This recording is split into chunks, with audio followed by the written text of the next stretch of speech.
Natanong ka na ba kung ano ang gender mo? Pwedeng ang sagot nyo ay male or female. Pero, ganun lang ba ito kadali? Yung pagkakaiba ng sex at gender, alam nyo ba?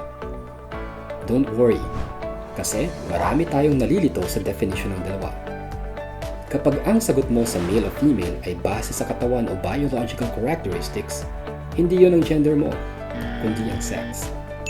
Oo, mas complicated ang gender. Tinutukoy nito yung mga roles at responsibilidad ng babae at lalaki na itinakda ng lipunan. Kapag sinabihan mo ang isang tao sa kung ano ang dapat niyang gawin base sa kanyang gender, dito nagkakaroon ng stereotyping, which leads to inequality. Dahil sa stereotyping, nalilimit ang ating mga kakayanang mapaunlad ang ating mga sarili. Nagbabago na rin naman ang mundo. Eventually, tuluyan na rin nating maiintindihan na pwedeng maging kakaiba at ang sex at gender ay hindi iisa.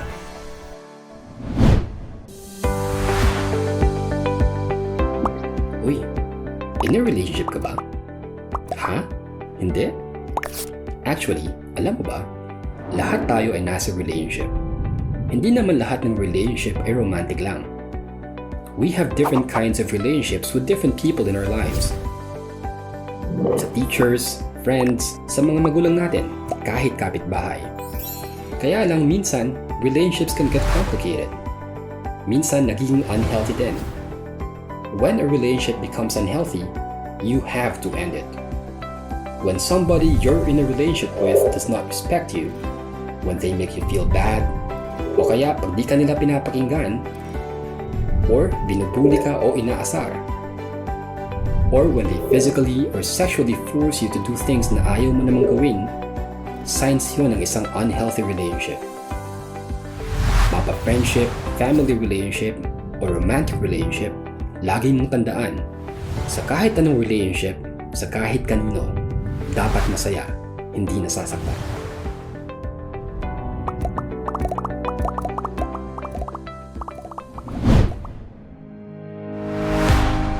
Alam natin na masama ang violence, di ba? Pero meron pa rin mga taong gumagawa nito. Meron iba't ibang mga forms ng violence. Pwedeng physical or sexual, o kaya verbal at psychological. Parehong males and females ay biktima ng violence for different reasons. Isang reason ay gender. This is called gender-based violence. Usually, mga babae ang victims ng gender-based violence because women are looked down upon in some countries. Can you believe that? Sinasaktan at inaabuso ang mga kababaihan dahil lang babae sila. May gender-based violence din na nangyayari sa bahay. Some families see their dads hurting their moms. But women are not the only victims of gender-based violence. Sometimes, when people see males not acting man enough, they get bullied. Inaasar sila. Sometimes they get attacked. Some even get killed. Dahil lang iba raw sila. I know some people say they hurt you because they love you. But that's wrong. This goes against our human rights.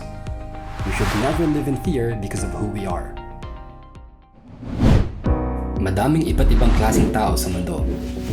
For example, sa kwarto pa lang na to, sino dito ang mahilig sa romantic movies? Sinong mahilig sa comedy? Sino naman ang mahilig sa horror o kaya sa action? Sure ako na iba't iba ang mga sagot nyo. That's because we're all different. That's what we call diversity. The fact that we can get along despite being different is awesome. Pero minsan, may mga tao pa rin na inaasar at pinapahirapan dahil lang iba raw sila.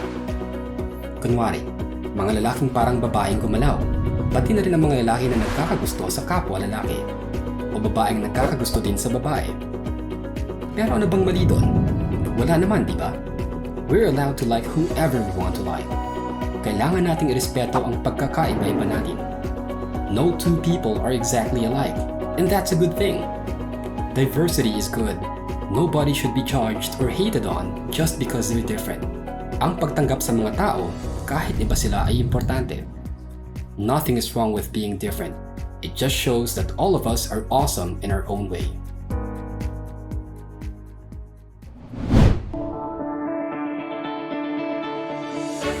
Pleasure is the feeling of happy satisfaction and enjoyment. Nakukuha natin ng pleasure from something as simple as watching our favorite show, or playing our favorite game, or pag-travel sa ibang lugar. When we grow older, other things start giving us pleasure. One of these is sexuality. You will start experiencing sexuality thoughts, feelings, and the things you do. Magkakaroon ka ng desires for other people, pwedeng for the opposite sex or the same sex, pwede rin namang both. Normal lang na makakuha ng pleasure through sexuality. Hindi mo man naiisip ngayon, but when the time comes that you feel that you are ready to explore your sexuality, importanteng tandaan na choice mo yun. Hindi ka dapat i-force o ma-force into it. It is normal and you should be able to do it when you want it. We own our bodies, mapalalaki man o babae, and it is completely up to us how to use it.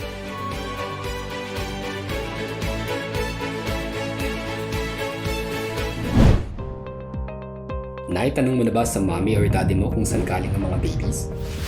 Anong sagot nila? Na-explain ba sa'yo ang male and female reproductive organs at kung paano sila gumagana? Because those are facts that you need to know. You need to be educated about your body, your anatomy, and the reproductive process. Maraming changes ang pinagdadaanan ng mga katawan natin. Kaya dapat alam natin ang mga pagbabagong ito para ma-empower tayo at para maprotektahan natin ang ating sexual at reproductive health. Hindi lang to for ourselves, but also for our future partner or future kids if we choose to have them. Halimbawa, alam mo ba na minsan ang unprotected sexual activity can lead to infections? Infections tulad ng tulo, genital warts, syphilis, HIV na pwedeng maging AIDS at marami pang iba. But don't worry, preventable naman ang infections na to. Sobrang daming ways to protect yourself from them. But being educated about your sexual and reproductive health is the first step. All people have human rights, mapabata o matanda, mapababae o lalaki, whether born in the Philippines or kung saan mang bansa. Basically, if you're a living, breathing person, you have human rights. But let me ask you, have you ever heard of sexual rights? Sexual rights are the rights that have to do with your bodies and your personal relationships, and the decisions you make regarding them. Have you ever felt forced to change something about your body? Maybe at one point sinabi ng tita mo na magpahaba ka ng buhok kasi babae ka.